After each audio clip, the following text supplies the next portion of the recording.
นับสนุนโดยหอมเย็นชื่นใจยาดมสมุนไพรตรามังกรทองจากอุ้ยอันโอสถ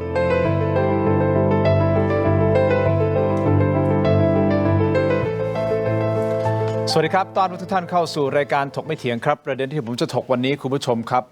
กรณีของน้ำท่วมที่ภาคใต้นะครับอันนี้เป็นเรื่องใหญ่ของประเทศอย่างนี้ครับถ้าเราจะอธิบายทางวิทยาศาสตร์เกี่ยวกับเรื่องของน้ำท่วมว่าทำไมถึงท่วมเพราะอะไรถึงท่วมวิทยาศาสตร์สามารถที่จะอธิบายได้ทุกอย่างอยู่แล้วอันนี้ทุกคนรู้ดีเอาผู้เชี่ยวชาญมานักวิชาการมาสามารถอธิบายเป็นขั้นเป็นตอนเลยว่าน้ำท่วมเพราะอะไรแต่นั่นไม่ใช่ประเด็นที่ผมจะถกวันนี้เป็นหลักนะครับหลักของเราที่จะถกวันนี้คือว่าถ้ารู้ว่าน้ำมันจะท่วมแบบนี้การบริหารจัดการภัยพิบัติทำไมถึงเกิดขึ้นล่าช้าทำไมถึงไม่มีการสั่งการให้มันรวดเร็วกว่านี้ที่จะลดผลกระทบกับชีวิตของประชาชนให้น้อยที่สุดไม่ได้บอกว่าจะไม่มีเลยนะครับแต่น้อยให้น้อยที่สุดในเมื่อวิทยาศาสตร์มันสามารถอธิบายได้ถูกต้องไหมครับแล้วการบริหารจัดการล่ะครับภัยพิบัติตกลงมันเกิดขึ้นช้าจริงหรือเปล่าหรือว่าไม่เกิดขึ้นเลยหรือว่าเกิดขึ้นแล้วแต่มันเอาไม่อยู่จริงๆไม่ไหวจริงๆมันเกินความสามารถจริงๆอันนี้เป็นคำถามนะครับซึ่งวันนี้ผมขอแนะนำแขกรับเชิญของผมก่อนท่านแรกนะครับท่านเป็นหัวหน้าพรรคไทยก้าวใหม่และอดีตนายกวิศวกรรมสถานแห่งประเทศไทยนะครับศาสตราจารย์ดร.สุชัชวีสุวรรณสวัสดิ์ครับหรือดร.เอครับสวัสดีครับพี่เอครับสวัสดีครับพี่ทินครับส่วนซ้ายมือของผมนะครับแกนนำคณะหลอมรวมประชาชนครับคุณตู่จตุพรพรหมพันธ์ครับสวัสดีครับสวัสดีครับสวัสดีจ้ะสวัสดีครับคุณผู้ชมอาจจะสงสัยว่าเอ๊ะเรียนเชิญอาจารย์เอมานะฮะแน่นอนอาจารย์เอพูดถึงเรื่องของน้ำมาตลอดนะครับเอ๊ะแล้วพี่ตู่จตุพรมาในมิติไหน ต้องบอกงี้ก่อนครับเพราะทุกอย่างมันเกี่ยวข้องกับการเมืองผมพูดเสมอนะพี่ตู่ถูกต้องไหมครับดร.เอว่าประชาชนประเทศชาติมันจะอยู่ได้อย่างสบายก็คือรัฐบาลการเมืองต้องนิ่งการเมืองต้องดีถูกต้องครับครั้งนี้เป็นบทพิสูจน์อีกหนึ่งบทเป็นความท้าทายแล้วกันสำหรับรัฐบาลชุดปัจจุบันในการบริหารสถานการณ์ผมคงไม่ต้องอธิบายมากมันมีเสียงสะท้อนกลับมาจากประชาชนเยอะมากเหลือเกินในโลกออนไลน์ตอนนี้อินฟลูเอนเซอร์เองก็ดีนะฮะกู้ภัยเองก็ดีใช่ไหมครับอาสาสมัครจิตอาสาดาราศิลปินทุกคนร่วมแรงร่วมใจเข้ามาแล้วสะท้อนออกมาเหมือนกันบอกว่าเฮ้ยตกลงฟังใครอ่ะสถานการณ์แบบนี้แล้วรัฐบาลอยู่ไหนใช่ถูกต้องไหมครับแล้วผมขออนุญาตนะดร.เอนิดนึงนะครับดร.เอโพสต์ข้อความในเพจครับอันนี้เป็นโพสต์ข้อความของดร.เอการบริหารภัยพิบัติล้มเหลวอย่างสิ้นเชิงใช้คำนี้เลยนี่แรงนะฮะดร.เอคิดงั้นเลยเหรอครับผมขอเริ่มต้นตรงนี้ก่อนเดี๋ยวผมจะค่อยๆไล่ทีละอย่างนะคือโพสต์นี้นะครับเกิดจากที่ผมเนี่ยโทรหาญาติผมครับคุณแม่ผมเป็นคนใต้นะครับครับญาติผมก็ยังอยู่ที่หาดใหญ่ออกจากบ้านไม่ได้หลานแท้ๆก็เรียนหมออยู่ที่มอ.ครับวันนี้ทุกคนลำบากหมดแล้วคำพูดที่ผมพูดเนี่ยอยากจะไล่เรียงให้ฟังและทุกท่านเนี่ยร่วมกันตัดสินว่ามันเกิดอะไรขึ้นยังจำได้นะครับก่อนวันที่19เนี่ยกรมอุตุนะครับบอกว่าจะมีฝนตกนะครับอย่างรุนแรงตั้งแต่ชุมพรนะครับไล่ลงมานครจนถึงสงขลาจนถึง3จังหวัดชายแดนภาคใต้อยู่ในฟีดทุกคนและสุดท้ายแล้ววันที่19-20น้ำท่วมที่นครศรีธรรมราชนี่คือสัญญาณชัดเลยนะว่าต่อไปเนี่ยหาดใหญ่ท่วมแน่ไม่มีอะไรเกิดขึ้นจากนั้นไล่เรียงให้ดูนะ20-21น้ำท่วมหาดใหญ่ขึ้นอย่างรุนแรงทุกคนก็บอกใจเย็นๆยังโอเคไม่มีอะไรเปลี่ยนแปลงยังธงเขียวกว่าจะมาธงแดงคือหนักแล้วเนี่ยวันที่22จากนั้นไม่ได้มีข้อมูลอะไรเพิ่มเติมเลยนะครับสุดท้ายมาบอกให้อพยพเมื่อวานวันที่24 4 โมงเย็นเป็นยังไงอพยพยังไงตามหลักการสากลและก็เขียนนะครับอยู่ในเรื่องของการ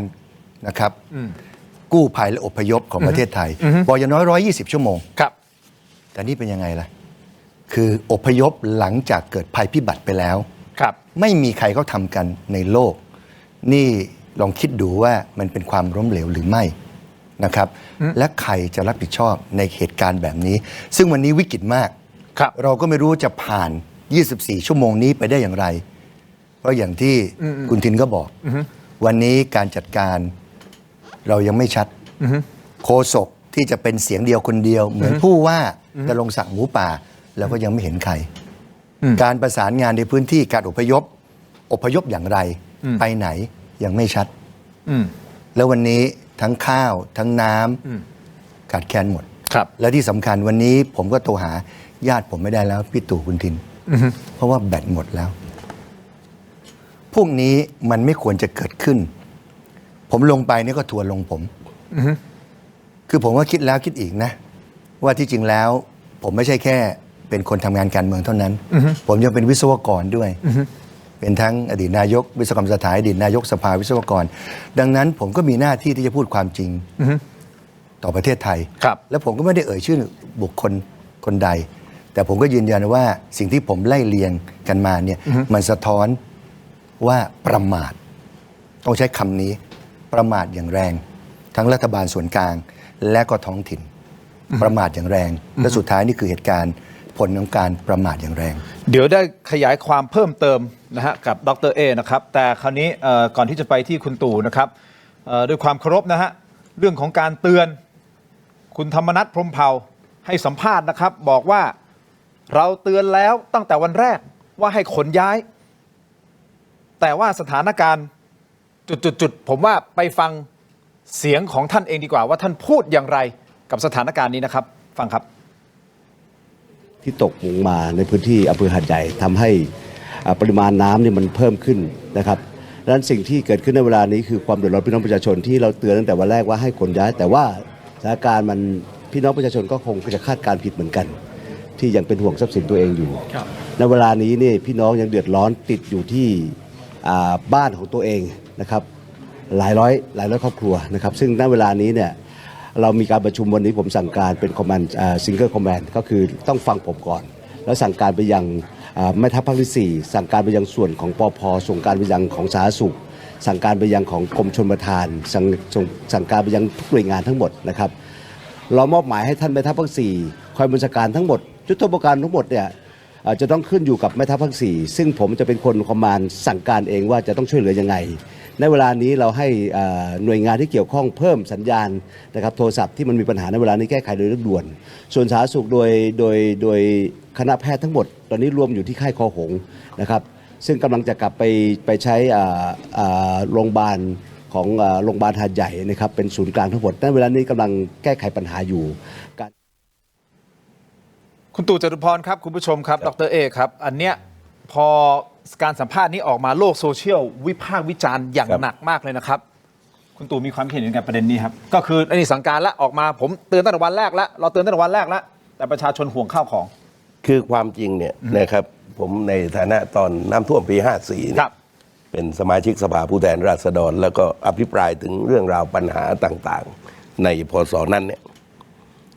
พศนี้เนี่ยนะครับคือประชาชนเอาเรื่องคำเตือนก่อนเรื่องสึนามิภายหลังเกิดเหตุการณ์ต่อก็เป็นคำเตือนว่าให้ขึ้นที่สูงแต่ว่าเรื่องการอพยพคน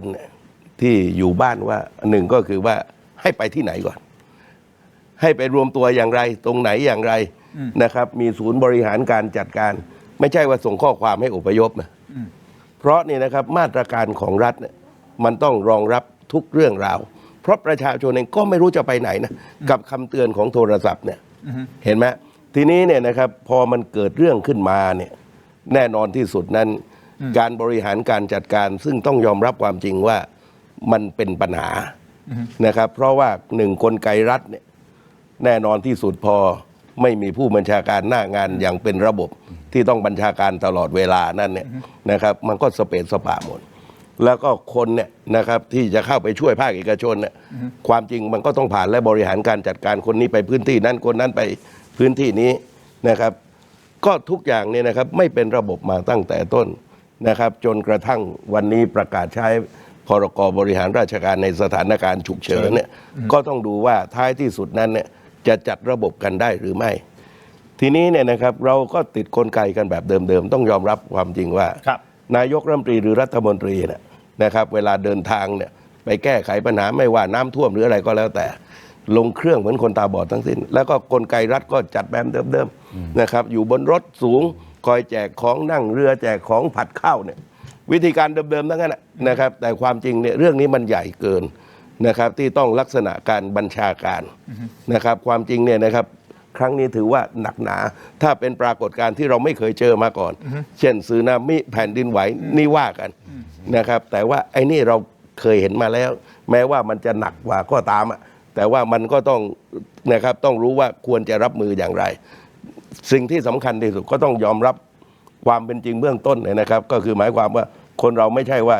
จะผิดพลาดกันไม่ได้แต่ต้องยอมรับว่ามันผิดพลาด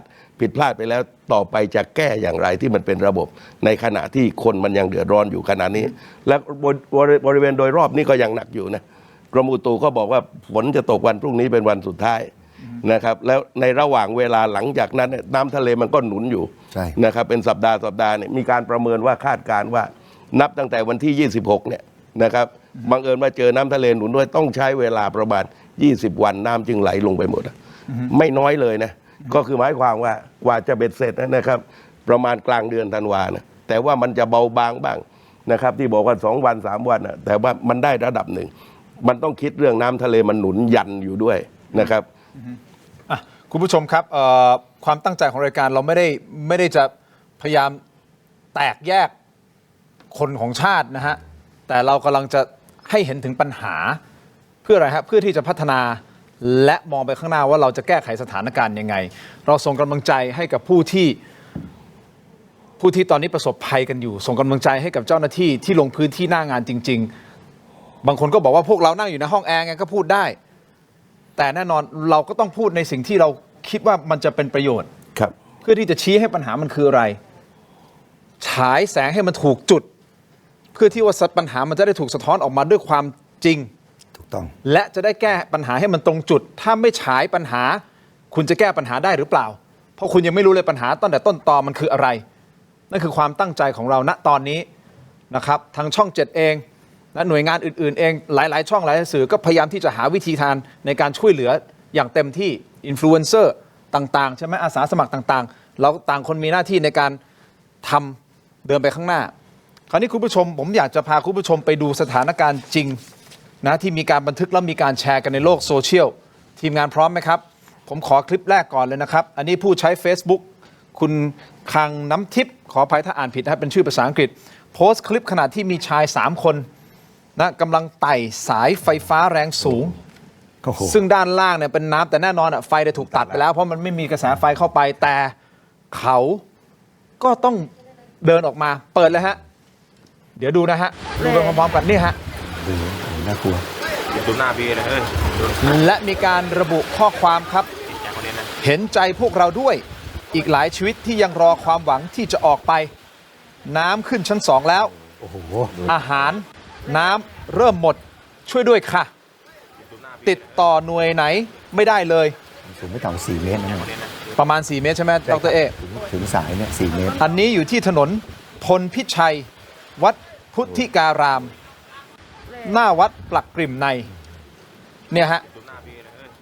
คือผู้ประสบภัยก็ต้องเดินไต่สายไฟแบบนี้แน่นอนสายไฟนี่ไม่มีไฟเข้าแล้วนะครับแต่ก็ต้องเสี่ยงชีวิตอย่างนี้แหละครับถ้าตกลงไปในน้ำนี่จะเกิดอะไรขึ้นถูกตัดจากโลกภายนอกเลยนะครับนี่คือภาพที่เกิดขึ้นคุณผู้ชมนี่ฮะแล้วนอกจากนี้คุณผู้ชมครับเพจ Army Military Force มีการเปิดเผยคลิปวิดีโอที่แสดงให้เห็นถึงคราบบางอย่างที่มันปนมากับน้ำเปิดต่อเนื่องเลยนะครับทีมงานนี่ฮะ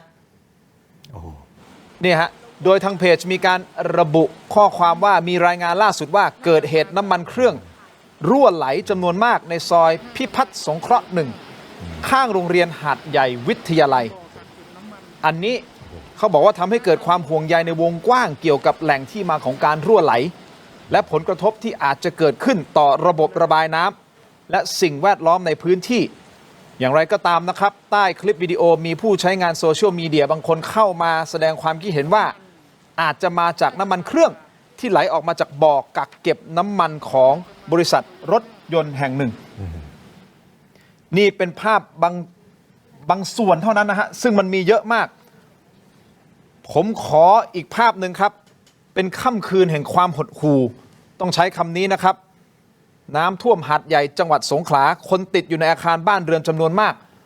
อดข้าวอดน้ำส่งเสียงตะโกนขอความช่วยเหลือฟังไปพร้อมๆกันนะครับ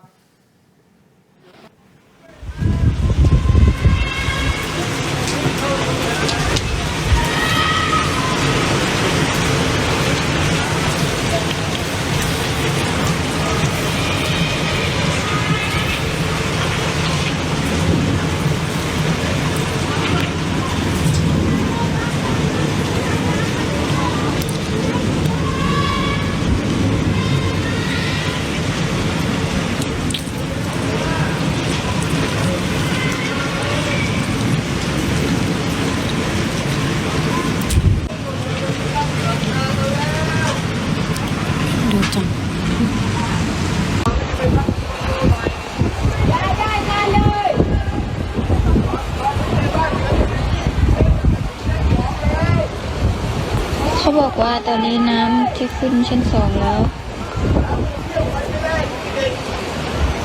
น้ำเชี่ยวออกไปไม่ได้มันติด อุ้ยอยู่ด้านบนมันได้ยินเสียงหมดเลยอะ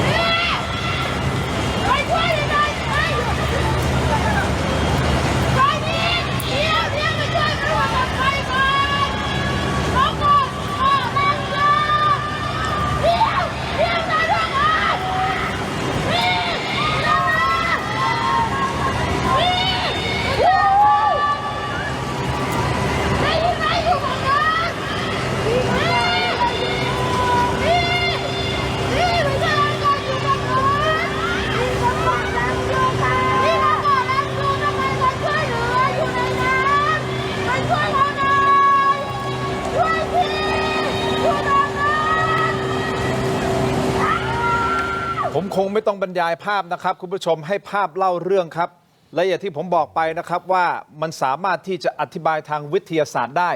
นั่นคือประเด็นรองเพราะมันสามารถอธิบายได้อยู่แล้วทางวิทยาศาสตร์แต่ประเด็นหลักก็คือว่าแล้วบริหารจัดการในการดูแลภัยพิบัติแบบนี้ทำไมมันถึงเกิดขึ้นในลักษณะที่ออกมาเป็นแบบนี้แล้วกลายเป็นว่ามีคนตั้งคำถามเยอะเหลือเกินว่าอันนี้คือไม่มีประสิทธิภาพใช่หรือไม่อธิบายทางวิทยาศาสตร์คุณผู้ชมมีภาพหนึ่งนะที่ดร.เอเอามาให้เราเป็นภาพจากจิสดายังไม่เคยเปิดเผยที่ไหนมาก่อนยังครับเดี๋ยวจะเปิดในรายการนี้ผมขออนุญาตพักสักครู่สั้นๆแล้วเดี๋ยวดร.เอจะมาอธิบายภาพนี้นะฮะจากจิสดานะครับพักสักครู่ครับถกไม่เถียงครับ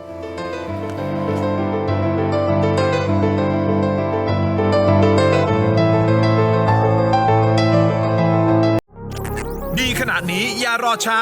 สายเกมสายลงทุนสาย AI สายเทคต้องไม่พลาดลดราคาพิเศษให้ทันที 2,000 บาท BrainTech Tri Screen จอเสริมอัจฉริยะเปลี่ยนโน้ตบุ๊กธรรมดาให้ทำงานพร้อมกันได้ถึง 4 จอดีไซน์พับเก็บง่ายพกพาสะดวกมี 2 รุ่นให้เลือก 17,900 บาทสำหรับรุ่น 14 นิ้วและ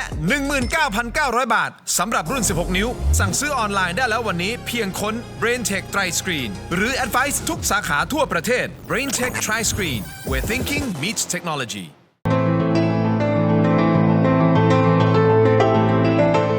วันเกิดยาบรรเทาอาการแสบร้อนกลางอกและอาหารไม่ย่อยเนื่องจากกรดไหลย้อนชนิดน้ำอ่านคำเตือนในฉลากก่อนใช้ยา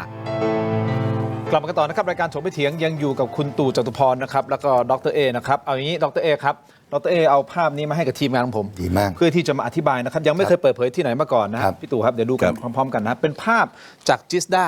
อันนี้ดร.เอจะอธิบายทางวิทยาศาสตร์ให้เราได้เห็นภาพกันว่าตกลงมันยังไงใช่ไหมครับเดี๋ยวทีมงานช่วยซูมเห็นนะครับโอเคมาเรามีดาวเทียมล่าสุดที่เรียกว่าทีออส2ทีออส2เนี่ยเป็นดาวเทียมโคจรต่ำแล้วสามารถเห็นภาพได้ขนาด50 เซนถึง 1 เมตร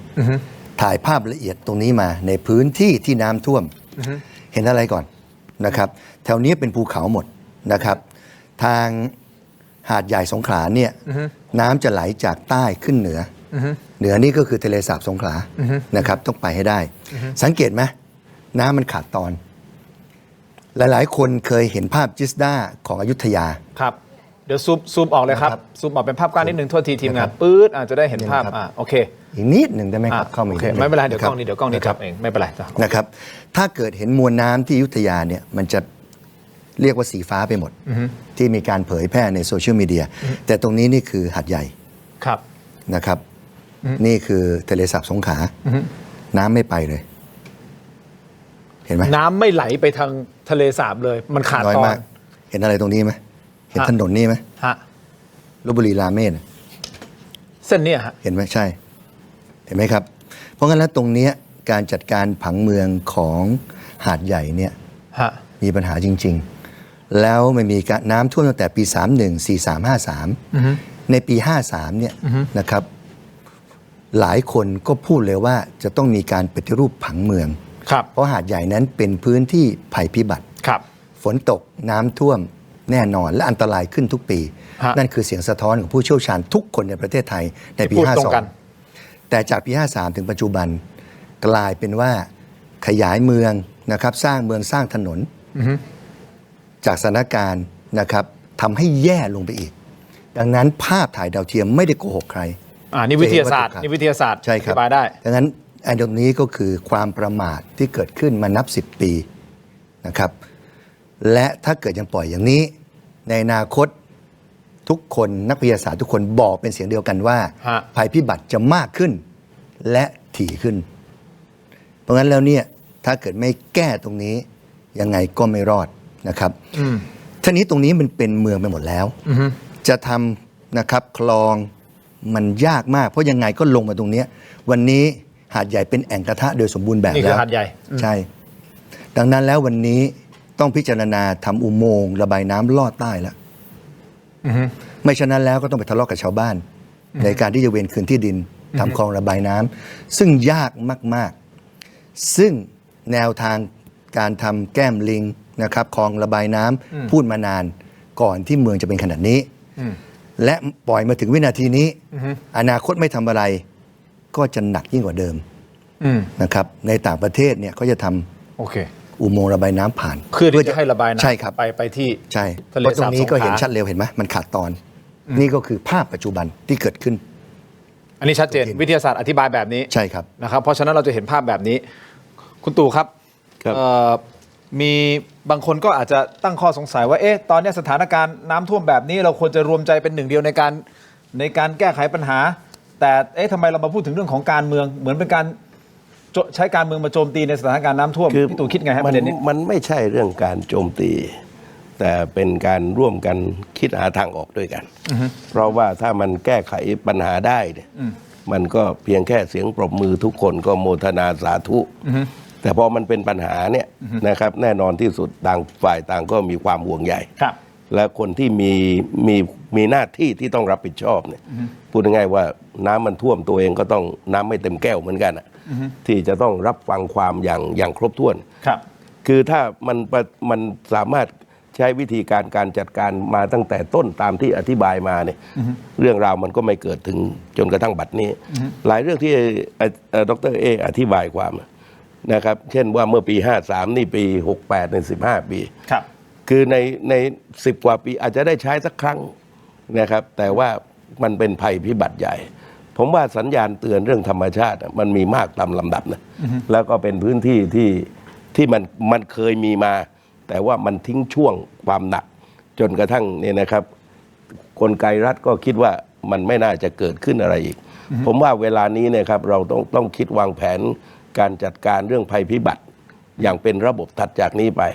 จะเป็นวัวหายแล้วล้อมคอกก็ตามแต่มันเป็นสัญญาณแรงแล้วเลยว่าเนี่ยครับถ้าไม่มีการออกแบบวางแผนกันเนี่ยเราต้องเจอเรื่องเหล่านี้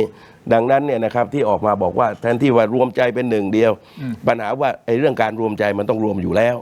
นะครับแต่ว่าอะไรที่มันเป็นช่องว่าง ก็ควรที่จะเปิดกว้างสำหรับการรับฟัง และผมก็เห็นว่ารัฐเองเขาก็พยายามจะนำเสนอ เช่นนะครับสื่อของรัฐจะมีคนแถลงกันอย่างเฉพาะคนละตามที่ว่านี้ แต่ว่าก่อนหน้านี้ต้องยอมรับว่ามันมีปัญหามาจริง และภายหลังจากการประกาศสถานการณ์ฉุกเฉินเนี่ยเราก็ยังไม่เห็นผลที่นะเพราะว่ามันเพิ่งเริ่มประกาศ แต่ดูว่าหลังจากนี้จะแก้ไขปัญหาได้จริงหรือไม่นะครับแต่ว่าที่เราต้องรู้อย่างหนึ่งว่ามันไม่ง่ายกับการระบาย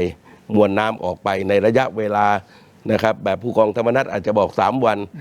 นายกรัฐมนตรีบอกว่า3 วันนะครับมันยังยากอยู่นะครับเพราะว่าต้องคิดเผื่ออย่างที่ผมบอกว่าน้ำทะเลมันก็หนุน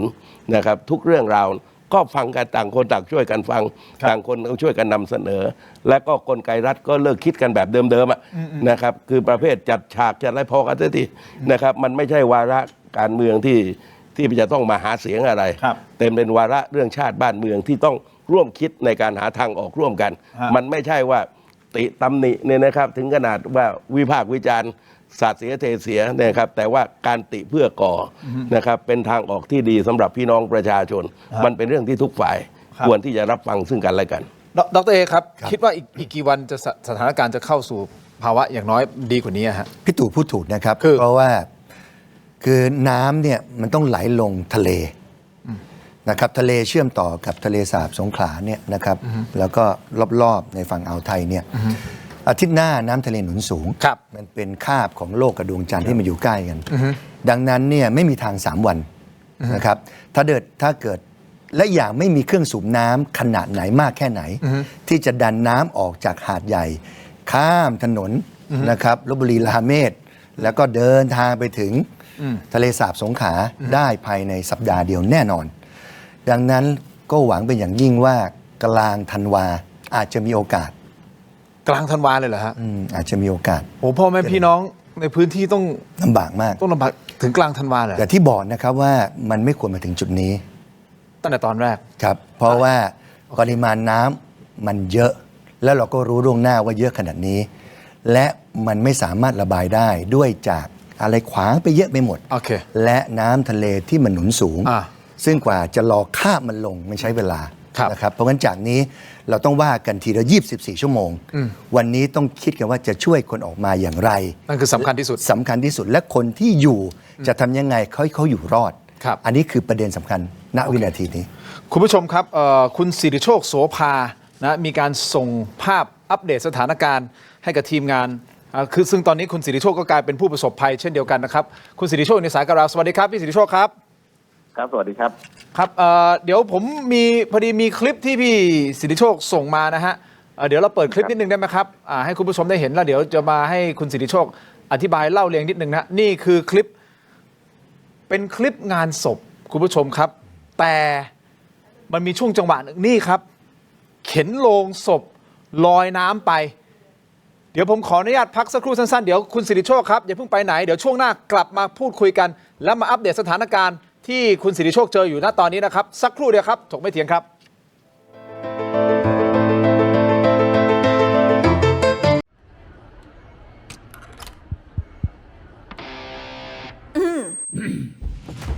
ไมบาซิน OTC รสส้มและรสมะนาว ยาอมบรรเทาอาการเจ็บคอ ช่วยระงับเชื้อในปากและลำคอ จากเกรเตอร์ฟาร์มาโปรดอ่านคำเตือนในฉลากก่อนใช้ยา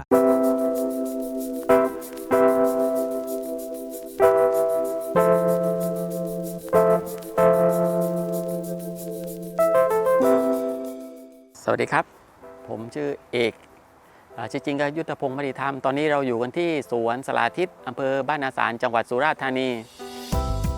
ซึ่งที่นี่จะปลูกสละไว้หลักๆอยู่3 สายพันธุ์นะจะเป็นพันธุ์เนินวงสุมาลีแล้วก็พันธุ์อ้อร้อลักษณะเด่นของมันคือจะเนื้อจะเยอะลูกโตจะรสชาติหวานอมเปรี้ยวนิดๆส่วนพันธุ์สุมาลีเนื้อจะไม่ค่อยดำไม่ยุบส่วนพันธุ์อ้อร้อเป็นสละที่มีรสชาติหวานที่สุดในบรรดาสละแต่เนื้อเขาอาจจะคล้ำๆนิดคล้ายๆกับสละผสมกับระกำขอเชิญชวนลูกค้าที่สนใจในการที่จะสั่งสละไปทานที่บ้านนะครับได้ทั้งช่องทางออฟไลน์และออนไลน์ก็เชิญชวนทุกท่านที่สนใจอยากทานสละสดตัดใหม่ทุกวันนะคะก็เชิญชวนที่ไปรษณีย์ได้เลยนะคะ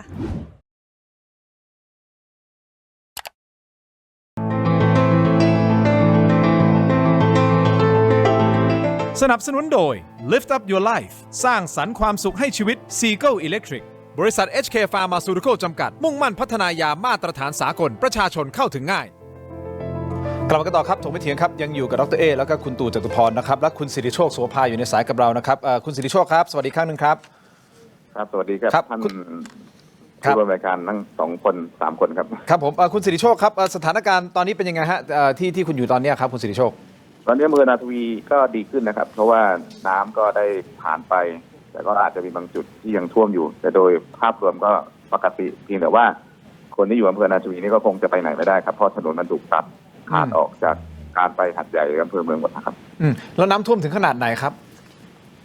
ก็ช่วงเมื่อคืนนะครับ น้ำท่วมถึงขนาดประมาณ3-4 เมตรนะครับโอ้โหเป็นครั้งที่หนักที่สุดที่เราเคยเจอนะครับซึ่งจริงๆเนี่ยเราเช็คอยู่ตลอดว่าน้ำที่มาจากปาโหยน้ำที่มาจากเขาน้ำค้างนะครับ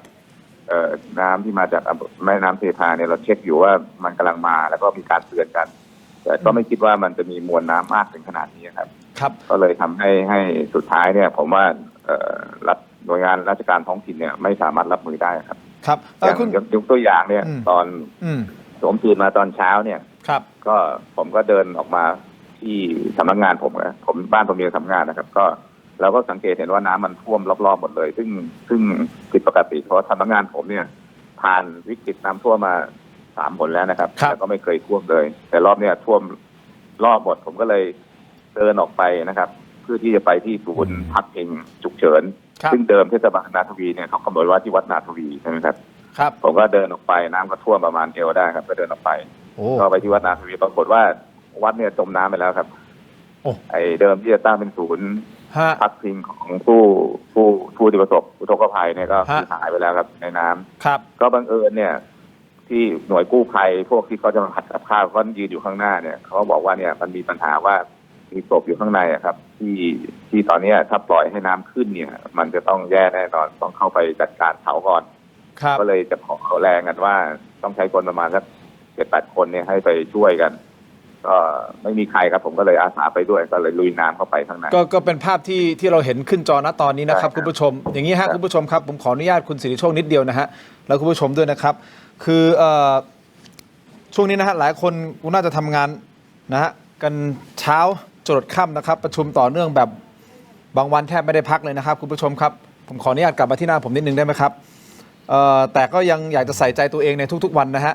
เพราะฉะนั้นวันนี้เรามีผลิตภัณฑ์ที่ทำให้การใส่ใจตัวเองนะฮะง่ายขึ้นกว่าเดิมมาฝากนะฮะคุณผู้ชมครับนี่เลยครับวันเดย์วิตามินนี่ฮะเครื่องดื่มวิตามินรวม13 ชนิดฮะรวมวิตามินที่เราต้องการในขวดเดียวนะครับดื่มง่ายไม่ยุ่งยากและเหมาะกับไลฟ์สไตล์ของวัยทำงานมีให้เลือก2 กลิ่นด้วยกันนะครับกลิ่นพิงค์เลมอนเนดกับเกรปฟรุตนะครับทั้งหมดนี้นะฮะดื่มได้ใน1 ขวดเท่านั้นเลยครับขวดเดียวเลยนะครับที่สำคัญราคาเพียงขวดละ25 บาทหาซื้อได้ง่ายๆครับที่ 7-Eleven ทุกสาขานะครับใครที่อยากจะเริ่มใส่ใจตัวเองแบบง่ายๆลองเลยครับวันเดย์วิตามินเครื่องดื่มวิตามินรวมขวดเดียวดื่มได้ทุกวันแล้วผมขออนุญาตคุณผู้ชมต่อเลยนะครับไปต่อกันที่ออนไลน์ของเราตอนนี้ครับไปที่ YouTube นะเทโรดิจิทัลนะครับ Facebook ถกไม่เถียง Facebook CS7 HD News นะครับคุณสิริโชคยังอยู่กับเราคุณตูยังอยู่กับเราดร.เองอยู่กับเราเดี๋ยวมาพูดคุยกันต่อนะครับเดี๋ยวจะเจาะถึงปัญหาเลยว่าตกลงมันคืออะไรกันแน่แล้วเราจะแก้ยังไงเพราะว่าดร.เอพูดชัดเจนว่าจริงๆการอพยพคุณตู่ก็พูดมาแล้วนะฮะว่าการอพยพจริงๆมันควรจะเกิดขึ้นก่อนหน้านี้ตั้งนานแล้วไม่ใช่พอเกิดเหตุแบบนี้ค่อยมาอพยพเจอกันในออนไลน์นะครับสำหรับทีวีขอบคุณทั้ง2 ท่านก่อนนะครับขอบคุณคุณศรีโชคไปต่อกันในออนไลน์นะครับถกไม่เถียงครับสวัสดีครับ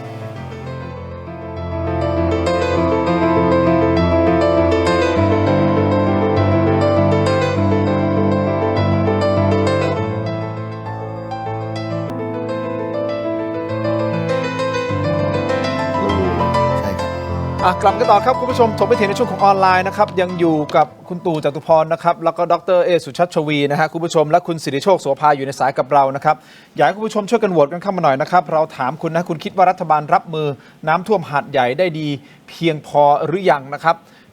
ดีเพียงพอแล้วนะโหวตเข้ามายังไม่ดีพอ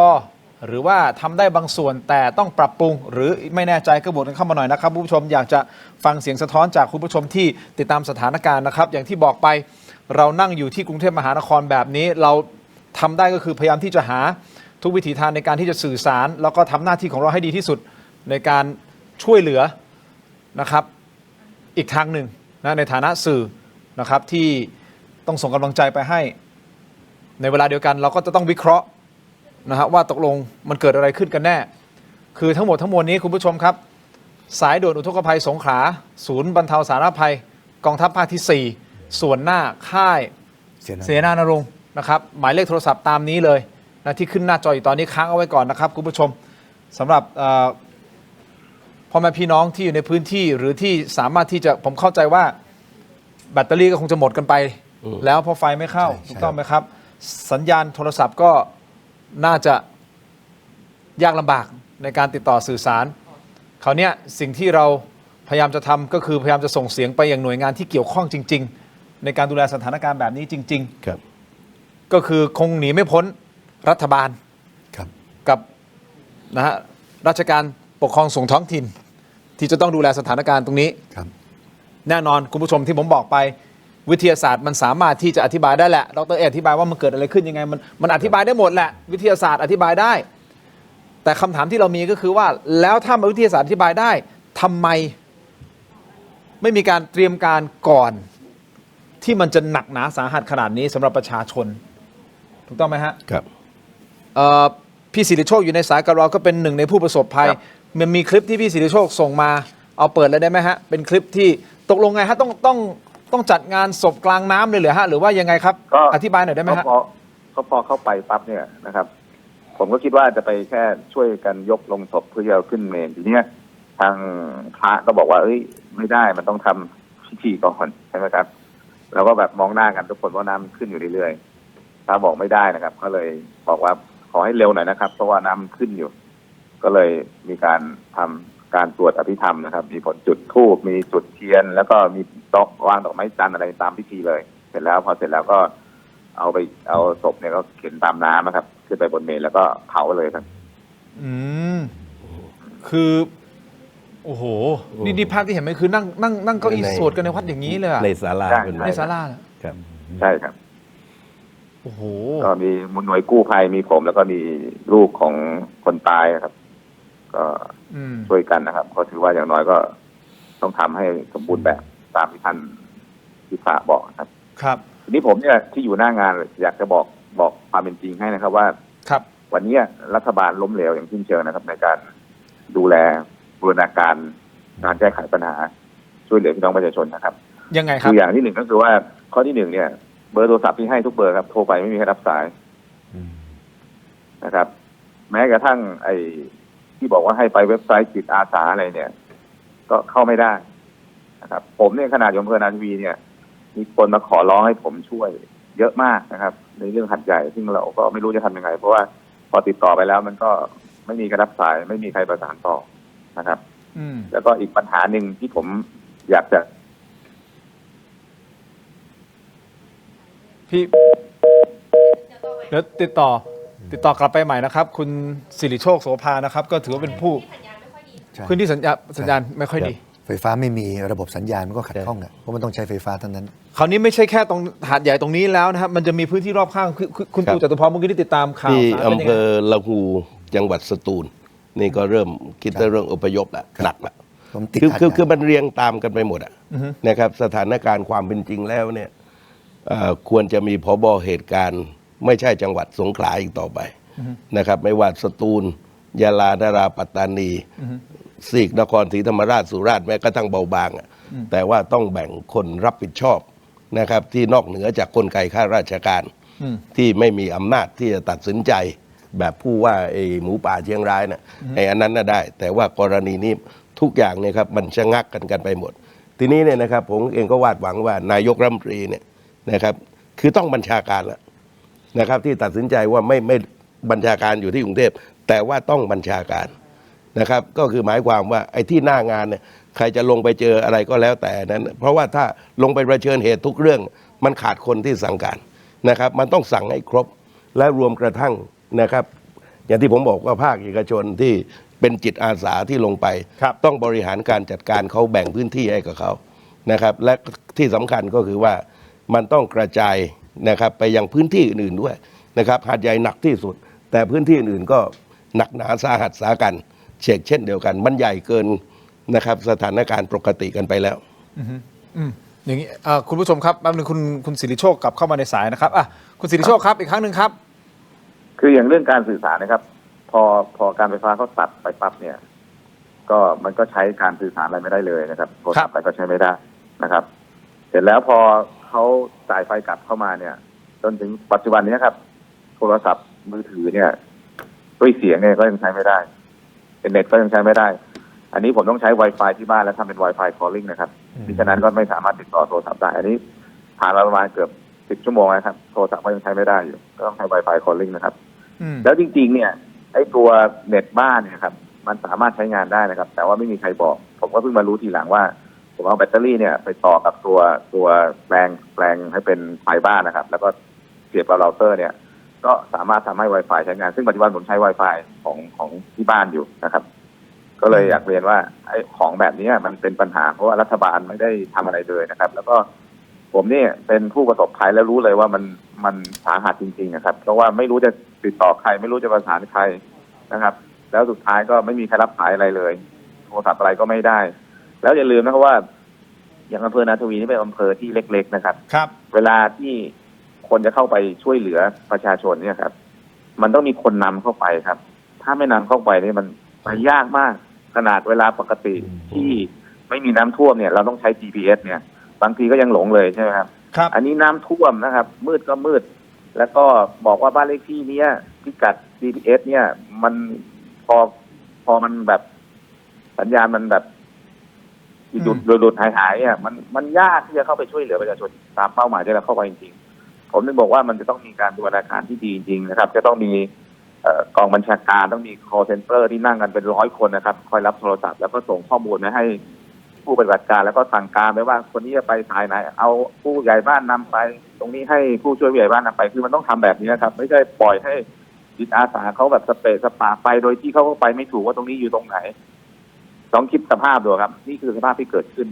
แล้วนายกวันตีเนี่ยมันต้องมาอยู่ที่ศูนย์บัญชาการไม่ใช่ไปขึ้นรถแล้วไปแจกข้าวสารอะไรเงี้ยมันไม่ใช่แล้วครับมันหยุดเวลาสร้างภาพอะครับมันเป็นเวลาที่ต้องช่วยเหลือช่วยชีวิตของคนใช่ไหมครับผมไม่อยากเห็นนายกผัดกับข้าวอะครับมันเป็นหน้าที่ของแม่ครัวนายกต้องมาอยู่ที่ศูนย์บัญชาการแล้วแสดงความมั่นใจแล้วผมอยากเรียนอีกอย่างหนึ่งว่าครับเวลามันมีเหตุเนี่ยเขาเตือนมานะครับเตือนในโทรศัพท์มือถือมาครับแต่เตือนมาได้ทำยังไงครับเดี๋ยวคุณสิริโชคได้คุณสิริโชคได้คำเตือนจากโทรศัพท์มือถือไหมฮะได้ครับได้ทุกครั้งแต่ไม่รู้จะทำอะไรได้แล้วเขาบอกว่าไงให้เตือนเขาบอกว่าให้ขึ้นที่สูงนะครับให้อพยพออกมาจากบริเวณนั้นแล้วอพยพยังไงครับน้ำมันขึ้นแล้วไปไม่ได้นะอันนี้คือมันกลายเป็นอะไรที่มันไม่มีประโยชน์นะครับเพราะว่าบอกในสิ่งที่ทำไม่ได้อันนี้คือประสบการณ์ตรงจากผู้ประสบภัยเองโดยตรงเลยนะฮะใช่เลยถึงแม้พื้นที่ที่คุณสิริโชคอยู่เนี่ยจะห่างไกลจากหาดใหญ่ประมาณ60 กว่ากิโลเลยใช่ไหมฮะครับใช่ครับแต่ก็หนักไม่เบาเหมือนกันก็หนักไม่เบาเพียงแต่ว่าเราโชคดีจนที่ว่ามันไปเร็วครับมันไม่เหมือนหาดใหญ่ซึ่งหาดใหญ่การวางแผนผังเมืองเนี่ยผมว่ามันมีอะไรที่ไปกั้นทางน้ำเยอะมากนะครับมันก็เลยทำให้น้ำมันไหลไปยากครับแต่เราก็เข้าใจปัญหานะครับเพียงแต่ว่าเมื่อมันเกิดปัญหาแล้วหน่วยงานมันต้องพร้อมนะครับผมเข้าใจว่าเรือที่เอามาเตรียมพร้อมมันไม่มีใครนำไปมันจะไปยังไงครับเอาอย่างนี้คุณสิริโชคตอนนี้ในฐานะประชาชนแล้วกันเนาะเพราะว่าก็คือละมือจากทางการเมืองแล้วนะคุณตู่ดร.เอเอาตรงๆในฐานะประชาชนตอนนี้รู้ไหมฮะว่าต้องประสานใครอะไรยังไงเพื่อความช่วยเหลือฮะไม่รู้เลยครับคือเบอร์โทรศัพท์ที่ให้มาทั้งหมดเนี่ยผมโทรไปหมดแล้วครับไม่มีใครรับสายครับจนผมเลิกโทรแล้วครับแล้วใครในมุมของคุณสิริโชคใครตอนเนี้ยเป็นคีย์เพอร์เซนหรือว่าวันแมนเลยคนนั้นเป็นคนรับผิดชอบในมุมของคุณสิริโชคคือใครฮะไม่รู้จะติดต่อใครจริงๆเราไม่รู้จริงๆว่าจะติดต่อใครแล้วอย่าลืมว่าพอมันไม่มีเน็ตไม่มีข่าวไม่มีอะไรเราไม่รู้เลยว่าใครอะไรคืออะไรครับเราจะไม่มีข่าวสารเข้ามาเลยโอเคได้ครับคุณสิริโชคก็ดูแลตัวเองด้วยนะครับได้ครับขอบคุณมากนะครับครับผมคงได้มีการคุยขอบคุณมากครับขอบมากครับคุณสิริโชคโสภานะฮะก็เป็นอดีตสสแหละครับแต่ก็ละมือจากทางการเมืองแล้วก็ตอนนี้เป็นผู้ประสบภัยเองนะครับคราวนี้ตัดภาพมาที่ดร.เอครับมีคนก็บอกเนี่ยเราก็ได้แต่วิจารณ์วิเคราะห์นะฮะสุดท้ายโอเคอย่างที่ผมบอกไปเราก็ทำหน้าที่ของเราให้ดีที่สุดนะครับสถานการณ์แบบนี้มันไม่ควรเกิดขึ้นตั้งแต่แรกที่ดร.เอพูดแล้วมันควรเกิดอะไรขึ้นฮะตั้งแต่แรกคุณทินอธิบายพี่น้องประชาชนที่กำลังดูรายการเราชัดเจนนะครับเราวิเคราะห์เพื่อที่นำมาสู่หนทางในการแก้ไขในทั้งวินาทีนี้และก็ในอนาคตแต่นี่ไม่ใช่ครั้งแรกที่เกิดเหตุการณ์ลักษณะแบบนี้แต่ครั้งนี้หนักสุดใช่แต่ว่าไม่มันก็เคยเกิดขึ้นมาใน314353โดยเฉพาะ53เนี่ยมีการพูดถึงวิธีการแก้ไขนะครับดังนั้นวันนี้ จะแก้ไขได้ทั้งสองเรื่องเรื่องแรกโครงสร้างนะครับเมื่อสักครู่นี้คุณศิริโชติก็บอกคนในพื้นที่เป็นผู้ประสบภัยมาแล้วบอกว่าผังเมืองของหาดใหญ่มันมีปัญหาจริงๆรูปถ่ายจากดาวเทียมทีออส2ไม่โกหกใครเห็นว่าสายน้ำถูกตัดขาดจริงๆนะครับเอาละเดี๋ยวต้องไปว่ากันว่าจะทำยังไงนอกจากโครงสร้างแล้วเรื่องระบบเราพูดเรื่องนี้กันตั้งแต่แม่สายน้ำมาแล้ว2 วันก็ไม่มีการอพยพแล้วมาดักสุดก็คือการแจ้งเตือนจากแผ่นดินไหวเพราะแผ่นดินไหวห่างไป1,000 กิโลใช้เวลาเดินทางเนี่ย20 กว่านาทีกว่าจะถึงกรุงเทพไม่มีการแจ้งเตือนวันนั้นก็ทำท่าว่าจะเอาจริงและสุดท้ายวันนี้ก็เกิดขึ้นอีกแล้วส่งสัญญาณก็สักแต่ส่งแต่ไม่ได้บอกเลยว่าจะไปไหนทำ1 2 3 4อะไรขึ้นที่สูงไงครับที่เขาบอก ก็หลังคาบ้านแล้วก็ไม่รอดก็ยังเห็นอยู่ก็ต้องไปปีนเสาไฟอยู่แล้วอ่ะนั่น 4-5 เมตรนะตามมาตรฐานวิศวะเนี่ยวันนี้นะครับเอาละนะครับผมพยายามไล่เลียงนะครับโดยที่ไม่อคตินะไม่มีเพราะเดี๋ยวคนเขาจะว่าดีแต่วิจารณ์อคติเอาการเมืองมาอันนี้ก็เป็นหัวหน้าพรรคถูกต้องไหมครับซึ่งเราไม่อดีตคนการเมืองพี่ตู่ก็บอกชัดเจนเราติเพื่อก่อคุณทินก็บอกชัดบอกซ้ำแล้วซ้ำอีกว่าเราตั้งใจที่จะมาช่วยจริงๆผมเองนะครับถึงแม้เป็นหัวหน้าพรรคการเมืองแต่ก็พูดในฐานะวิศวกรที่มีความรู้และพูดเรื่องนี้มาเราไล่เลียงแล้วว่ากรมอุตุบอกมาเป็นสัปดาห์แล้วว่าภาคใต้เนี่ยกรมอุตุบอกอันนี้ย้อนกลับไปดูได้ไปหาข้อมูลได้ดูได้เลยในฟีดนะครับแล้วจากนั้นฝนตกเนี่ยไล่มาแล้วแล้วสัญญาณชัดเจนแรงก็คือนครศรีธรรมราช19 20นะครับผ่านมาทางพัทลุงผ่านมาทางหาดใหญ่เนี่ย20 21ไม่มีอะไรเกิดขึ้นแล้วมันควรจะเกิดอะไรขึ้นไม่มีอะไรเกิดขึ้นโอเคนี่คือสิ่งที่มันตามหลักนะตามหลักคือเป็นยังไงเอาดิผมจะได้ให้คุณผู้ชมได้เห็นว่าตามหลักมันควรจะเป็นอย่างนี้นะ1 2 3 4ต่างประเทศเขาก็มีเหตุการณ์แบบนี้เมฆฝนเนี่ยมันไม่ได้จงใจมาตกนครศรีธรรมราชหรอกมันมาเป็นแถบเป็นร่องหย่อมความกดอากาศดังนั้นมันมาเป็นแถบแน่ๆมันความรู้พื้นฐานนะครับของทุกคนดังนั้นมันมาเป็นแถบไล่มาการที่มีน้ำท่วมนครศรีธรรมราชนั่นคือจุดสำคัญในการเริ่มต้นในการวางแผนอพยพที่หาดใหญ่แล้วนะครับและมันต้องอพยพอย่างน้อย5 วันอยากจะบอกว่าหาดใหญ่แต่คนอยู่ประมาณ100,000 กว่าคนแต่เปรียบเทียบกับสหรัฐอเมริกานะช่วงที่เจอเฮอริเคนคนเป็นล้านคนเฮอริเคนเนี่ยเป็นแม่ของพายุเลยนะวันนั้นฟีมาซึ่งเป็นสำนักงานนะครับในการดูแลภาวะฉุกเฉินกลางเนี่ยซึ่งปีประธานธิบดีเป็นผู้บังคับบัญชานะซึ่งวันนี้นายกต้องเป็นผู้บังคับบัญชานะครับตัดเลยว่ารัฐดูแลไม่ได้ละของอเมริกานะใช่ครับอเมริกานะและสามารถอพยพคนเป็นล้านคนได้ภายในเวลาไม่กี่วัน100,000 คนไปดูข่าวไปดูใน Google เลย100,000 คนรัฐเตรียมเชลเตอร์คือเตรียมที่พักหมดเลยที่พักพิงหมดเลยเป็น100,000 คนย้ายคนเป็นล้านภายในช่วงเวลาไม่กี่วันได้วันนี้มันไม่มีข้ออ้างอะไรทั้งสิ้นเพราะเดี๋ยวก่อนนะผมกลับไปที่สหรัฐอเมริกาแสดงว่าเขาเห็นแล้วว่าเฮอริเคนลูกนี้กำลังจะมาใช่ครับเขาคาดการได้นั่นคือวิทยาศาสตร์ถูกไหมคือวิทยาศาสตร์เขาเหมือนกับที่เราคาดการว่ามันตกหนักแน่ๆเพราะฉะนั้นการตัดสินใจในการอพยพแผนก็ต้องมีความเด็ดเดี่ยวและมั่นใจและสั่งการทันทีถูกต้องครับปึ้งแล้วออกทันทีใช่และไม่ต้องกลัวผิดเพราะนครศรีธรรมราชเนี่ยเป็นสัญญาณเตือนแล้วว่าจริงแน่นอนดังนั้นการที่จะปล่อยสัญญาณชัดในเรื่องอพยพเนี่ยสามารถทำได้ตั้งแต่วันที่20ในความเป็นจริงซึ่งวันที่19 20 21เนี่ยหาดใหญ่ปื๊ดเลยนะถ้าเกิดเห็นภาพดังนั้นมันเสียได้โอกาสนั้นจริงๆอันนี้พูดตามหลักวิทยาศาสตร์อย่างที่ผมบอกว่าวิทยาศาสตร์มันสามารถอธิบายได้แต่คุณตู่จตุพรอันนี้รัฐบาลปฏิเสธความรับผิดชอบได้ไหมไม่ได้ไม่ได้คือผมเองก็เห็นปี54นะครับคือได้ลำดับเรื่องราวเพราะว่าถูกหยิบยกเข้าไปอภิปรายในที่ประชุมสภาครับแล้วผมเองก็เป็นคนที่มีโอกาสที่บินดูรอบเนี่ยนะครับเห็นสถานการณ์ทีนี้ประเด็นที่ดร.เอนะครับอธิบายเรื่องการอพยพที่สหรัฐประเทศไทยของเราไม่น่าเชื่อนะไอ้ภัยพิบัติใหญ่ๆทั้งหมด ไม่เคยมีการอพยพล่วงหน้ากันเลยนะครับไม่มีตัวอย่างยกเลยนะครับว่าจะนะครับหมายถึงว่ากลไกรัฐเมื่อรู้แล้วว่าจะเกิดเหตุภัยอะไรเราจะไม่เคยเห็นเลยว่ามาตรการนะครับที่จะรับมือในการเตรียมความพร้อมแห่งชาติอย่างเป็นระบบเนี่ยเราไม่เคยมีเราเป็นประเทศวัวหายแล้วล้อมคอกนะเราจะตื่นเต้นเนี่ยนะครับมีความกระตือรือร้นหลังจากมีเหตุการณ์เกิดขึ้นแล้วหลังจากเหตุการณ์ก็กระตือรือร้นบ้างและหลังจากนั้นก็เงียบไปเราเป็นประเทศที่เป็นแบบนี้นะครับจะเป็นวัวหายและล้อมคอกและก็ล้อมไม่จริงด้วยนะครับล้อมตามความตื่นเต้นตามความรู้สึกในขณะนั้น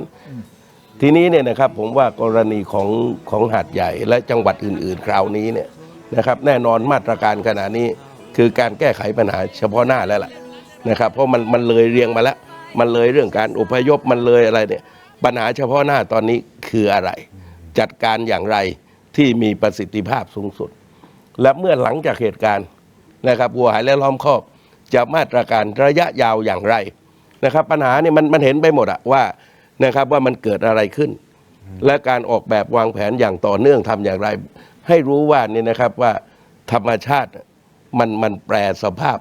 และกำลังจะรุกเอาคืนอย่างรวดเร็วอยู่แล้วเราไม่ค่อยได้ยินเลยนะครับบางจังหวัดที่ไม่เคยมีประวัติเรื่องน้ำท่วมน้ำก็กลับมาท่วม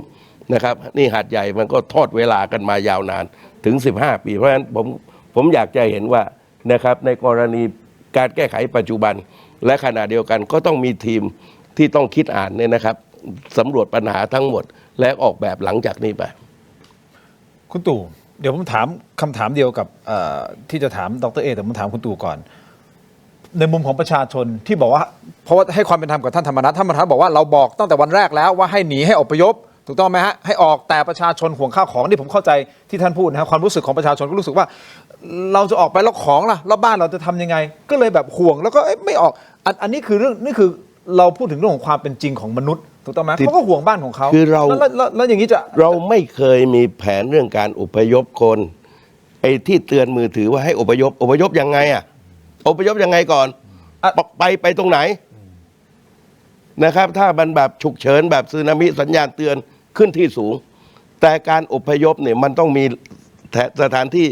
ศูนย์พักพิงนะครับรองรับไม่ใช่ว่านะครับขับรถออกมาเนี่ยนะครับขึ้นมาเหนือไปไหนนะครับเพราะว่าไอ้รอบหาดใหญ่เนี่ยมันก็เห็นสภาพอยู่แล้วว่าน้ำมันเกิดเหตุอย่างเดียวกันหมดคือสัญญาณเตือนเนี่ยมีอย่างที่ผู้กองธรรมนัสพูดนะใช่แต่ว่าแผนรับเขาว่าประชาชนต้องออกมาแล้วนะที่ได้รับสัญญาณเตือนต้องแถลงใหญ่รองรับด้วยว่าให้มาณจุดนี้หรือว่าเคลื่อนเนี่ยนะครับอพยพโดยกลไกของจังหวัดนะครับกลไกอำเภอเทศบาลส่วนท้องถิ่นนะครับร่วมมือกันทั้งหมดในการวางแผนอพยพไม่ใช่บอกทางมือถือเราไม่เคยผ่านการอพยพกันมาเนี่ยมันกลไกรัฐมันต้องอำนวยความสะดวกลงมาเนี่ยนะครับรณรงค์ประกาศออกมาจากบ้านเคหสถานในทันการเวลานี้มันต้องแถลงอย่างเป็นเรื่องเป็นราวแค่เตือนแล้วยังไงสมมติด้วยความเคารพด้วยความเป็นธรรมสมมติเกิดมีการอย่างที่คุณตู่พูดว่ามีการบูรณาการแต่สุดท้ายประชาชนไม่ออกเพราะกลัวของหายเนี่ยผมว่านี่ครับวิธีการจัดการอย่างที่บอกว่าเราไม่เคยมีนะครับเรื่องการอพยพเนี่ยนะครับการเตรียมความพร้อมแห่งชาติอพยพอย่างเป็นเรื่องเป็นราวประเทศไทยมันไม่เคยมีทีนี้พอส่งข้อความไปแล้วคนอพยพแล้วคนจะอพยพไปไหนเอาถามก่อนว่าแล้วรัฐได้เตรียมว่าไปไหนเห็นไหมรัฐทำหน้าที่แจ้งแต่ว่าแล้วประชาชนจะไปไหนนะครับเพราะฉะนั้นผมว่านี่ก็เป็นบทเรียนนะว่าเอาสัญญาณการส่งข้อความเตือนใช่แต่ว่านี่นะครับว่าคุณบอกอย่างนี้มันต้องมีแผนรองรับที่ผมบอกมันต้องเตรียมความพร้อมแห่งชาตินะครับครม.ต้องประชุมนะครับในการเตรียมความพร้อมแห่งชาติคนนู้นมีมาตรการนี้แล้วแถลงอย่างเป็นระบบนะครับคนอยู่บริเวณนี้ออกเส้นทางนี้คนนี้ออกเส้นทางนี้มันไม่ใช่ต่างคนต่างคิดพอรับข้อความแล้วต่างคนต่างออกโกลาหลกันตายดิแต่นี่คนก็รู้สึกเหมือนกันคือไม่ออกมาสักคนเห็นไหมก็ความรู้สึกแบบนี้ไงมันคือรัฐแค่ส่งข้อความแต่ว่าไอ้แรงกระตุ้นแรงที่จะอธิบายว่าภัยพิบัติรอบนี้มันเกิด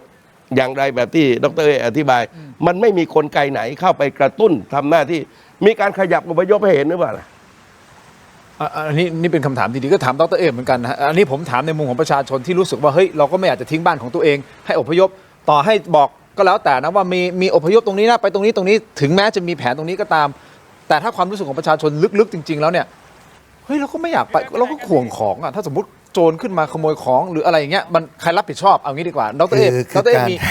มีคำตอบให้กับ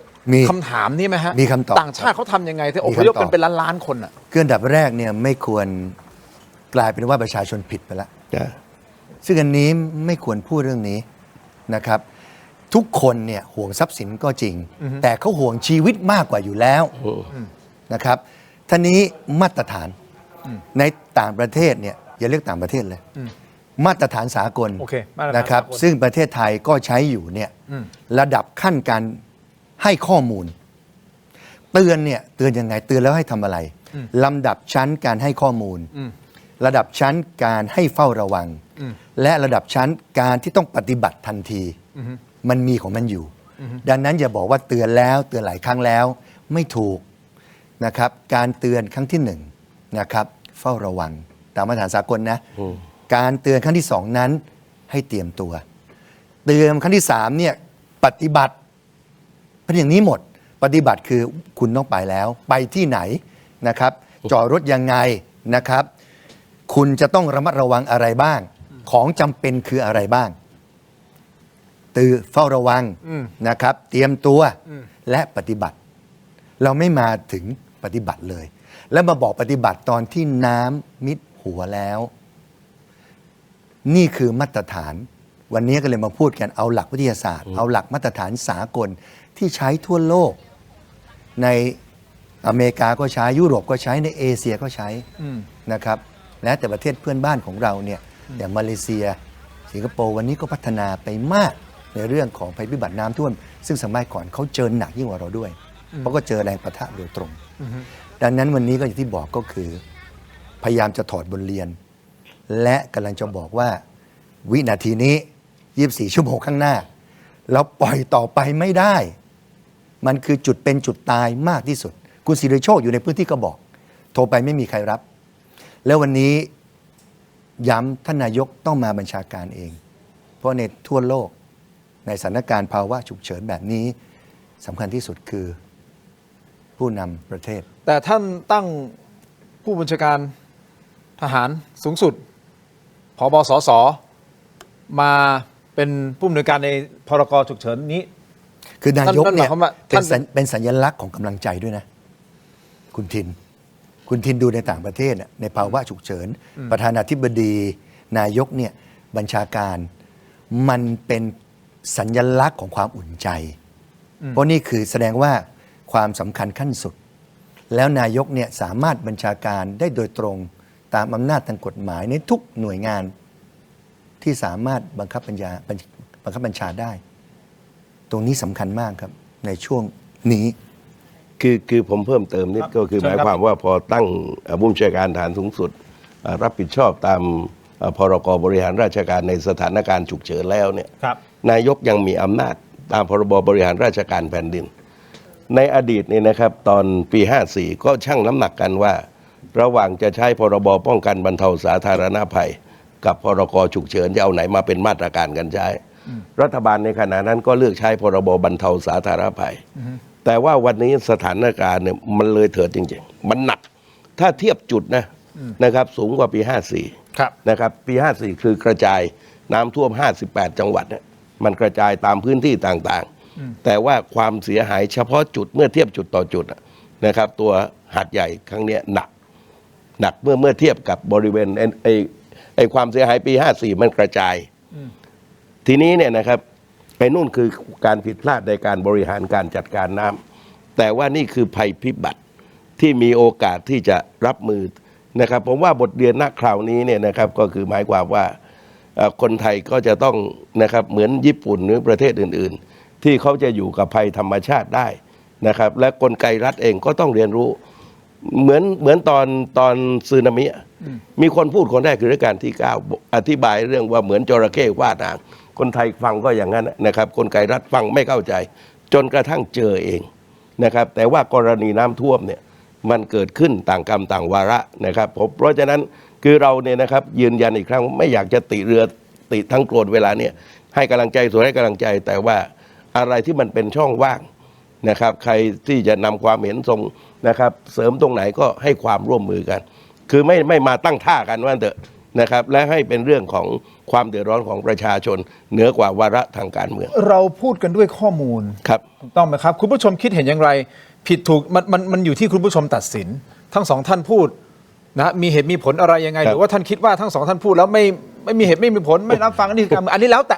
คือนี่คือประชาชนแล้วแต่หรือว่าคุณผู้ชมที่ชมรายการอยู่ที่คอมเมนต์กันเข้ามาเยอะๆก็อยากรู้เหมือนกันว่าท่านคิดเห็นว่ามันควรจะเป็นอย่างไรแก้ไขสถานการณ์อย่างไรหรือสิ่งที่เราพูดมันไม่มีตรรกะในตรงไหน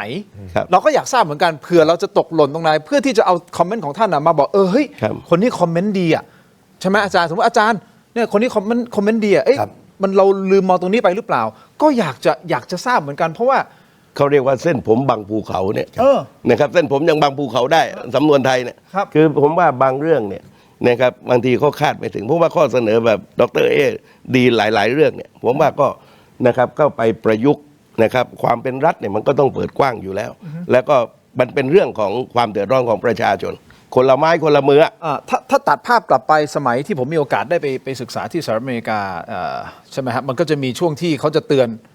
เวลาหิมะตกหนักเยอะๆหนักมากมันมีปีหนึ่งที่ผมอยู่พอดีเลยหนักมากเขาจะมีการโอ้โหสื่อเองนะฮะทั้งท้องถิ่นเขาประกาศเตือนแบบเตือนแล้วเตือนอีกนะเขาจะบอกโอ้โหแล้วเล่นข่าวเป็นสื่อนี่เป็นระยะเพื่อให้เรารู้ว่าเราจะเจอกับอะไรต้องทำตัวยังไงต้องตุนข้าวตุนของอะไรเพราะเขาคาดการแล้วว่าเขารู้แล้วนี่ไปอีก24ชั่วโมง48ชั่วโมงจะเกิดอะไรขึ้นเขาบอกมาเป็นขั้นเป็นตอนมันเป็นวิทยาศาสตร์ผมถึงบอกวิทยาศาสตร์มันอธิบายแล้วก็บอกแล้วว่าเตือนเฝ้าระวังปฏิบัตินี่คือมาตรฐานสากลถ้างั้นอย่าโทษประชาชนเด็ดขาดเพราะเตือนเนี่ยมันไม่ได้เตรียมตัวปฏิบัติเราไม่มาถึงอีก2 ขั้นเลยแล้ววันนี้พอบอกเตือนปฏิบัติยังไงมันไปไม่ได้แล้วแต่ที่พูดเนี้ยนะครับผมกับพี่ตู่เนี่ยเราตั้งใจที่จะมาเพื่อที่จะวิเคราะห์แล้วก็เสนอแนะหาทางออกแล้ววันนี้ตั้งใจที่จะช่วยทุกคนจริงๆพรุ่งนี้ผมก็ลงพื้นที่ไปช่วยเลยดร.เอกมีคนคอมเมนต์เข้ามาผมชอบนะบอกในประเทศที่พัฒนาแล้ว develop countries นะฮะมีคำสั่งอพยพภาคบังคับ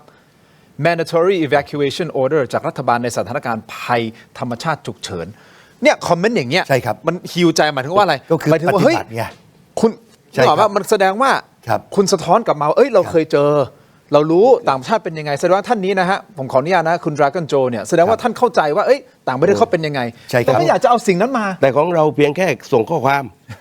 กลไกรัฐไม่มีเห็นไหมผมว่าคนไม่ได้กลัวของหายกันหรอกไม่ใช่นะครับมันเป็นเรื่องเล็กมากนะกับเมื่อเทียบกับชีวิตคือหมายความสมมุติว่าคนเชื่อเอานะครับหลังจากได้รับข้อความเชียงใหม่ประธานโทษหาดใหญ่โกลาหลเลยนะครับอัดยัดเยียดหนีตายกันอย่างขาดระบบเลยนะสมมุติว่าคนเชื่อตามข้อความว่าต้องอพยพแล้วกลายเป็นปัญหาหนักเข้าไปอีกผมไม่รู้จะเพราะว่ามันไม่มีระบบการจัดการว่าในเขตเนี่ยนะครับในเขตหาดใหญ่ในจะต้องใช้ถนนเส้นนี้อพยพเวลาเท่านี้จุดนี้อย่างนี้นี่ไม่มีอะไรเพียงข้อความนี่ไอ้นี่ถ้าคนไปเชื่อนี่หนักกว่าเดิมอีกเห็นไหมคือหมายความอันนี้มันครั้งแรกเราไม่เคยใช้ระบบนะครับเพราะฉะนั้นเนี่ยนะครับผมว่าไปโทษประชาชนไม่ได้เลยนะครับเพราะอย่างที่ผมบอกประชาชนไม่เชื่อก็เนี่ยก็ทุกข์ขนาดนี้ถ้าเชื่อจะโกลาหลหนักกว่าเดิมโดยทั้งถึงขั้นจราจรยังเป็นไปได้เลยตัดภาพกลับมาผมขอย้อนนิดเดียวจำสึนามิได้ใช่ไหมจำได้นะครับผมได้มีโอกาสลงไปช่วยที่วัดย่านยาวจำได้เลยนะครับไปช่วยเป็นทั้งล่ามเป็นทั้งอะไรแล้วก็ช่วยแบกศพตอนนั้นคือมันโกลาหลมากนะครับอันนั้นเป็นสิ่งที่เราไม่เคยเจอมาก่อนช็อกทุกคนแบบช็อกมากนะครับแต่หลังจากนั้นนี่สังเกตเลยจะมีแบบว่าซ้อมอพยพเตือนภัยปุ๊บซ้อมดีฮะซ้อมเป็นระยะเพราะว่าเราก็ไม่รู้ว่าวันไหนมันจะเกิดขึ้นแต่การซ้อมบ่อยๆมันจะทำให้เราชินมันจะทำให้เรารู้ว่ามันควรจะไปไหนยังไงแต่หลังๆผมไม่แน่ใจยังมีซ้อมอยู่หรือเปล่านะครับเพราะมันเป็นที่สัญญาณยังใช้ได้หรือเปล่าไม่รู้ก็ต้องไปเช็คอีกนะเพราะว่ามันพอผ่านมานานแล้วปิดตู่พูดซะเราก็กลัวเลยนะฮะอันนี้จริงครับใช่ไหมฮะอันนี้จริงนะครับเหมือนบริษัทเราซ้อมหนีไฟทุกปีหรือทุกๆ6 เดือนเนี้ยเราอยู่ด้วยความประมาท อยู่ด้วยความชะล่าใจจริง ๆ ซึ่งวันนี้เอาละเราขอให้พ้นค่ำคืนนี้พรุ่งนี้ไปได้ก่อน แต่ต้องกลับมา และคำว่าถอดบทเรียนเนี่ยไม่รู้ว่าพี่ตู่บอกว่าวัวหายแล้วล้อมคอกพี่ตู่ล้อมคอกยังโอเค นี่วัวหายล้อมคอกยังไม่ล้อมเลย ถูกไหมถ้าเกิดล้อมคอกแสดงว่าครั้งต่อไปมันก็ต้องไม่หายอีกแล้ว แต่ว่านี่เพียงแค่ตื่นเต้น ใช่ หลังจากที่มีเหตุการณ์ และหลังจากนั้นพอเวลาเนิ่นนาน เราเป็นประเทศอะไรก็ได้มันไม่เป็น มันฟังดู ไม่อยากให้เป็นอย่างนั้น มันหมดหวังประเทศอะไรก็ได้อย่างนี้เหรอ เนี่ยก็ผมนี่ไม่ใช่ผมพูดเองอดีตนายกรัฐมนตรีท่านหนึ่งเนี่ยท่านเอ่ยชื่อรู้จักทั้งบ้านทั้งเมืองว่าคนไทยมันมีปัญหาอย่างหนึ่งคือ เราเป็นประเทศอะไรก็ได้ แต่ว่าผมว่าครั้งนี้เนี่ยถ้าเราเป็นประเทศไม่ใช่อะไรก็ได้เนี่ยไอ้อันนั้นแหละนะครับมันเป็นประเทศที่มันจะมีเงื่อนไข มันจะมีแบบมันมียุทธศาสตร์ มันมีวิธีการอะไรสารพัดนะครับผมว่าบทเรียนมันเป็นราคาแพงอยู่แล้ว ก็หวังว่าที่เราพูดกันในวันนี้จะเกิดนะครับการเปลี่ยนแปลงในอนาคต คุณผู้ชมครับผมขออนุญาตทั้งสองท่านด้วยนะครับไปต่อครับ อยากจะให้คุณผู้ชมดูภาพนี้สิ่งที่มันเกิดขึ้นครับผู้สูงอายุ10 กว่าคนรวมถึงเด็กน้อยด้วยนะครับเขานอนรอความช่วยเหลือทีมงานเอาภาพเปิดมาเลยครับเดี๋ยวให้คุณผู้ชมได้เห็นภาพให้ภาพเล่าเรื่องครับเนี่ยฮะหลังคา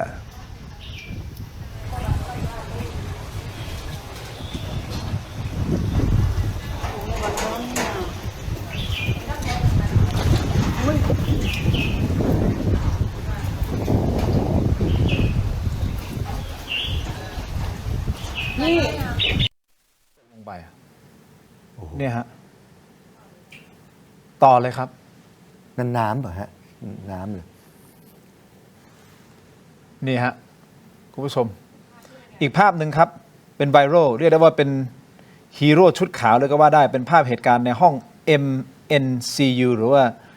Neonatal Critical Care Unit นะฮะหรือหอผู้ป่วยวิกฤตทารกแรกเกิดครับโดยภาพนี้ถูกโพสต์โดยคุณปาซิยะที่คาดว่าเป็นบุคลากรทางการแพทย์ในหอผู้ป่วยวิกฤตทารกแรกเกิดนะครับซึ่งเขาได้โพสต์ภาพเหตุการณ์พร้อมระบุข้อความบอกว่าพ่อแม่ไม่ต้องห่วงนะคะเราดูแลอย่างดีถึงไฟไม่มีน้ำไม่ไหลเราจะดูแลพวกเขาอย่างดีเราดูแลคนไข้เปรียบเสมือนลูกของตัวเองหนึ่งนะครับพวกเด็กๆมีความอดทนมากๆเลยนะคะไม่งอแงเลยแล้วก็แฮชแท็ก MNCU แล้วก็แฮชแท็กโรงพยาบาลหัดใหญ่เนี่ยครับคุณผู้ชม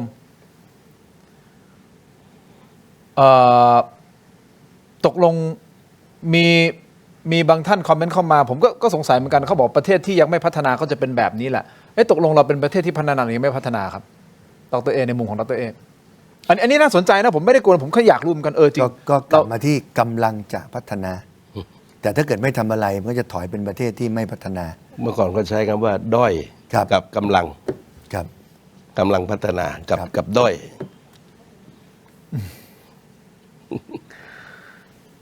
อย่างที่บอกคุณผู้ชมครับวิทยาศาสตร์มันสามารถที่จะอธิบายอะไรหลายๆอย่างได้แล้วเราสามารถคาดการได้และอย่างเมืองนอกเมืองนาที่เขาเจอภัยพิบัติอยู่เป็นประจำเขารู้อยู่แล้วว่าต้องเจออะไรยังไงเป็นประจำเขาก็มีการเตรียมการใช่ไหมครับมีหน่วยงานที่ดูแลเรื่องนี้โดยเฉพาะพอมันจะเขาคาดการได้เขาสามารถที่ดูแลได้ยกเว้นแผ่นดินไหวที่อาจจะคาดการล่วงหน้าไม่ได้ซึ่งกรณีนี้ก็ต้องเรียนย้ำว่ามันคาดการได้คุณผู้ชมอยากฟังคอมเมนต์คุณผู้ชมคอมเมนต์เข้ามาเยอะๆหน่อยผมก็อยากรู้เหมือนกันว่าในมุมของคุณผู้ชมคิดว่าสถานการณ์วันนี้ทุกวันนี้มันผิดมันบกพร่องหรือมันผิดอะไรตรงไหนภัยพิบัติมันหลีกเลี่ยงไม่ได้อยู่แล้วแหละนะฮะอันนั้นภัยพิบัติมันเกิดขึ้นธรรมชาติเราไม่สามารถที่จะเขาเรียกว่าอะไรไม่สามารถที่จะไปห้ามมันไม่ให้เกิดแต่เราสามารถคาดการได้แล้วเราสามารถที่จะป้องกันความเสียหายให้มันเหลือน้อยที่สุดไม่ได้บอกให้มันเป็นศูนย์นะฮะแต่ให้มันน้อยลดความสูญเสียให้น้อยที่สุดเพราะถ้าไปดูจริงๆมีคนเสียชีวิตจากเหตุการณ์นี้ครับใช่ครับอยู่เยอะนะฮะใช่ครับจริงๆไม่ควรจะเสียชีวิตเลยสักคนเดียวไม่ควรแต่มีนะฮะคงจะเริ่มปรากฏตามลำดับนั้นเดี๋ยวจะมีข่าวติดตามกันอย่างใกล้ชิดนะครับคุณผู้ชมคอมเมนต์กันเข้ามาหน่อยนะครับแต่ในช่วงโอกาสนี้ผมขออนุญาตนะครับผมขออนุญาตนะครับพี่ตู่ครับ วันนี้นะฮะคุยกันมานานนะครับขอขอบคุณเม็ดอมซิงค์พลัสผลิตภัณฑ์ไมบาซินจากเกรเตอร์ฟาร์มาครับมี3สูตรที่มีคุณประโยชน์จากวิตามินหลากหลายชนิดครับเม็ดอมซิงค์พลัสวิตามินซีและโคคิวเทนกลิ่นองุ่นมะนาวเม็ดอมซิงค์พลัสลูทีนและบิวเบอรี่กลิ่นแบล็คเคอร์เรนต์เม็ดอมซิงค์พลัสเบต้ากลูแคนกลิ่นสตรอเบอรี่นะครับซิงค์มีส่วนช่วยในการทำหน้าที่ของระบบภูมิคุ้มกันและกระบวนการต่อต้านอนุมูลอิสระถ้าเจ็บคอไอหรืออยากเสริมภูมิคุ้มกันนะครับเลือกไมบาซินจากเกรเตอร์ฟาร์มาหาซื้อได้ที่ร้านสะดวกซื้อซูเปอร์มาร์เก็ตและร้านขายยาทั่วประเทศนะครับไมบาซินจากเกรเตอร์ฟาร์มาก้าวสู่60 ปีอย่างมั่นคงและยั่งยืนนะครับขอบคุณมากๆครับไมบาซินนะครับต่อกันที่ยาดมสมุนไพรตรามังกรทองครับดูขออนุญาตนะครับดร.เอกครับขอบคุณครับผู้ชมครับยาดมสมุนไพรตรามังกรทองสูตรดอกไม้หอมครับได้รับรางวัล Premium Herbal Products ผลิตภัณฑ์สมุนไพรคุณภาพปี 2568 นะครับจากกรมการแพทย์แผนไทยและการแพทย์ทางเลือกบรรเทาการวิงเวียนศีรษะหอมเย็นชื่นใจจากอวยอันโอสถนะครับขอบคุณอวยอันโอสถนะครับต่อกันที่ Seagull Electric นะครับเครื่องใช้ไฟฟ้าขนาดเล็กครับที่ตอบโจทย์ทุกการใช้งานหุงเก่งทำได้หลากหลายนะครับอร่อยได้มากกว่าหุงข้าวหม้อหุงข้าวดิจิทัล 1.8 ลิตรครับหุงข้าวขึ้นหม้อนุ่มฟูเรียงเม็ดสวยนะครับขอบคุณมากๆนะครับสำหรับ Seagull Electric และในครั้งนี้ Seagull Electric ก็ขอมอบนี่นะครับเป็นแก้วปั่นแบบพกพานะครับรุ่น Smoothie Mix นะครับจาก Seagull Electric ครับคุณตู่ครับครับขอบคุณครับขอบคุณมากครับต่อกันที่กรดไหลย้อนครับถ้าท่านมีกรดไหลย้อนต้องวันเกิดครับยาบรรเทาอาการแสบร้อนกลางอกอาหารไม่ย่อยเนื่องจากกรดไหลย้อนต้องวันเกิดครับกรดไหลย้อนต้องวันเกิดครับขอบคุณมากๆครับวันเกิดครับต่อกันที่ Compact Brake นะครับก้าวล้ำไปอีกขั้นกับนวัตกรรมความปลอดภัยล่าสุด Compact Primo Gen 2 สูตร Pra Brake Grade Premium ครับมาพร้อมกับเทคโนโลยีใหม่ Zero Water Absorption Technology นะครับที่เพียบพร้อมด้วยมาตรฐานความปลอดภัยระดับโลกครับพร้อมแล้วที่จะทำให้ทุกเส้นทางอยู่ในคอนโทรลของคุณจัดจำหน่ายแล้ววันนี้ที่ร้านอะไหล่ชั้นนำทั่วประเทศนะครับและ Compact Premium Service Center Compact Primo Gen 2 All in Control ขอบคุณมากๆครับ Pra Brake Grade Premium ขอบคุณมากๆเลยนะครับต่อกันที่ยาธาตุน้ำขาว49 บาทครับดร.เอครับขออนุญาตครับนี่ฮะ49 บาทนะครับนี่ครับยาธาตุน้ำขาว49 บาทฝาสีฟ้าตราห่านคู่ครับมาตรฐานสากลหาซื้อง่ายตามร้านขายยาแผนปัจจุบันทั่วไปครับราคาเพียง49 บาทเท่านั้นครับเข้าถึงง่ายครับจาก HK Pharmaceutical ยาธาตุน้ำขาว49 บาทฝาสีฟ้าตราห่านคู่นะครับขอบคุณมากๆเลยครับนอกจากนี้นะครับเรายังมีนวัตกรรมใหม่นะฮะ BrainTech Tri-Screen นะครับเป็นจอเสริมสุดล้ำที่สามารถทำงานพร้อมกันได้ถึง4 หน้าจอในเวลาเดียวกันครับด้วยความคมชัดระดับ Full HD และการเชื่อมต่อที่ง่ายสุดๆครับเพียงเสียบสาย USB Type C ก็พร้อมใช้งานทันทีและน้ำหนักเบาด้วยนะครับพกพาสะดวกถ้าท่านสนใจนะครับไปที่ Facebook ของเรา Tero Digital นะครับใน Facebook อย่าพลาดครับตอนสั่งซื้อใส่โค้ด Let's Play AI รับส่วนลดทันที 2,000 บาทเลยนะครับอันนี้คือ BrainTech Tri-Screen นะครับขอบคุณมากๆครับและอีกหนึ่งสิ่งครับคุณผู้ชมครับ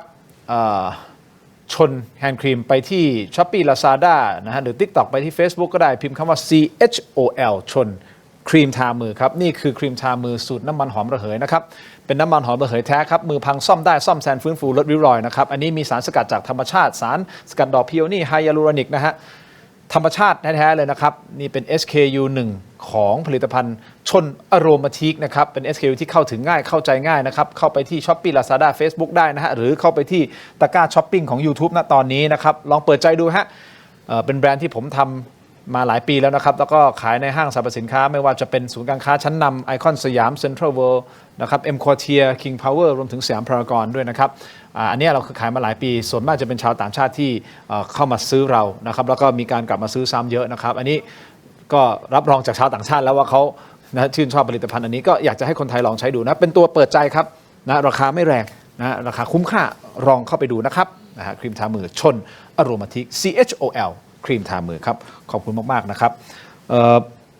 เราคงต้องติดตามสถานการณ์นี้อย่างใกล้ชิดต่อไปอย่างที่ผมขอย้ำอีกครั้งหนึ่งนะครับเราไม่มีเจตนาที่จะมาตำหนิต่อว่าหรือว่าเป็นเรื่องของการเมืองนะเพื่อที่จะมาซ้ำเติมกับสถานการณ์นะครับแต่มันคือประเด็นที่ผมว่าสังคมก็ตั้งคำถามนะคงคุณผู้ชมก็ติดตามโซเชียลมีเดียอยู่แล้วก็ลองไปดูนะว่าจะเป็นพี่เปิ้ลนาคอนพูดเองนะหรือหลายๆคนที่ลงพื้นที่นะที่พูดตอนนี้ทุกคนระดมสภาพกำลังในความถนัดของตัวเองในกำลังของตัวเองในการช่วยเหลือ ถูกต้องไหมครับเราแค่สะท้อนออกมาว่ามันมีคำพูดหลายๆคำพูดที่ออกมาบอกว่ารัฐบาลช่วยหน่อยรัฐบาลอยู่ไหนช่วยแล้วไม่ไหวแล้วนึกออกไหมครับดร.เองก็มีการโพสต์อย่างชัดเจนนะครับว่าจริงๆสถานการณ์แบบเนี้ยมันป้องกันให้ได้ดีกว่านี้ได้เพราะวิทยาศาสตร์มันสามารถที่จะคำนวณและกำหนดได้อยู่แล้วว่ามันจะเกิดอะไรขึ้นคำนวณได้เพื่อที่จะวางแผนป้องกันความสูญเสียให้ลดน้อยที่สุดนั่นเท่านั้นเองครับ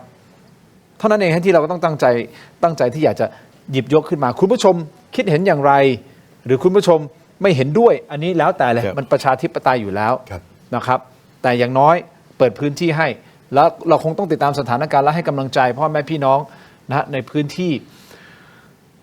ทุกท่านจริงๆแล้วก็แน่นอนส่งกำลังใจให้กับเจ้าหน้าที่จริงๆก็ส่งกำลังใจให้กับรัฐบาลด้วยนะฮะถึงแม้เราจะมาตำหนิเขาแต่เราก็ต้องส่งกำลังใจให้เขาแล้วก็ให้เขาอย่างน้อยบอกว่ารัฐบาลครับนี่คือเสียงสะท้อนออกมาแบบนี้นะครับรัฐบาลครับเอาแหละมันอดีตเราไม่สามารถแก้ได้อะแต่วันตรงเนี้ยจากนาทีไปข้างหน้าเราจะทำยังไงต่อเพราะว่าน้ำคงอยู่กับเราอีกน่าจะจนถึงกลางเดือนธันวาคมครับก็ต้องดูแลกันไปมาดูบทกันหน่อยครับเราถามคุณผู้ชมทุกท่านฮะคุณคิดว่ารัฐบาลรับมือน้ำท่วมหาดใหญ่ได้ดีเพียงพอหรือยังนี่คือโหวตเสียงคุณผู้ชมที่ชมรายการอยู่ประมาณ 5,000 กว่าโหวตนะครับดีเพียงพอแล้วอยู่ที่ 3% ครับยังไม่ดีพออยู่ที่ 77% ครับทำได้บางส่วนแต่ต้องปรับปรุงอยู่ที่ 16% ครับไม่แน่ใจอยู่ที่ 4% นะครับขอบคุณทุกท่านสำหรับการโหวตกันเข้ามาแล้วคอมเมนต์กันเข้ามาหลากหลายนะครับขอบคุณมากๆเลยนะครับเราติดตามสถานการณ์นี้ต่อไปขอบคุณแขกรับเชิญของเราทั้งสองท่านนะครับดร.เอครับขอบคุณครับสวัสดีครับทั้งหมดนี้คือถมไม่เถียงครับลาไปก่อนครับสวัสดีครับ